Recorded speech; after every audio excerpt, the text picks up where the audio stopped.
மாப்பிள சீக்கிரம் வாடா, எவ்வளவு நேரம் உட்கார்றது? என்ன வெறுங்கை வீசிட்டு வர? சரக்குங்க? இனிமேல் சரக்கு அடிக்கிறதும் இல்ல, இனிமேல் யாருக்கும் வாங்கி தரதும் இல்ல. இல்ல இல்ல இல்ல இல்ல அப்படி சொல்லாத. நீ சரக்கு வாங்கிட்டு வந்துருப்பன்னு நினைச்சேன். யோ என்ன பைத்தியம் மாதிரி பண்ற? இது பைத்தியமா? இந்த பைத்தியத்துக்கு கல்யாண வயசுல ஒரு பொண்ணு இருக்குது, மறந்துட்டு பேசுறியா? பொண்ணுக்கு மாப்பிள்ள வேற பாத்துனுக்குறேன். லிஸ்ட்ல உன் பேரும் இருந்துச்சு, ஆனா இனிமே இருக்காது. யோ இன்னும் எத்தனை நாளே இதே மாதிரி போய் சொல்லி ஓசியில சரக்கு அடிச்சுட்டுப்ப? உனக்கு இருக்கிறது 3 பசங்களாமே. தெரியா 3 வருஷமா சரக்கு வாங்கி கொடுத்துருக்கேனே. போயா. அடா அது விடுமாப்ல, நானும் ட்ரை பண்ணிட்டு தான் இருக்கிறேன். இந்த வாட்டி கண்டிப்பா பொண்ணு பிறந்துரும். தோசிக்காரன் கூட சொல்லிட்டான். யோ அது எப்பயா பிறந்து மோண்டு பேண்டு மொரவாசம் எல்லாம் பண்றதுக்குள்ள எனக்கு புலிகுளத்தள்ளி வாயில அரிசி போட்டுருவாங்க ஐயா. அட விடுமாப்ல, அதான் நான் இருக்கிறேன்ல. யோ என்னையா சொல்ற?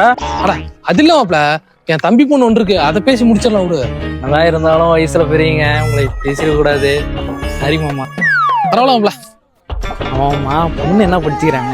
அதுவா double degree. Double degree? LKG முடிச்சுட்டு யூகேஜி போறாங்க.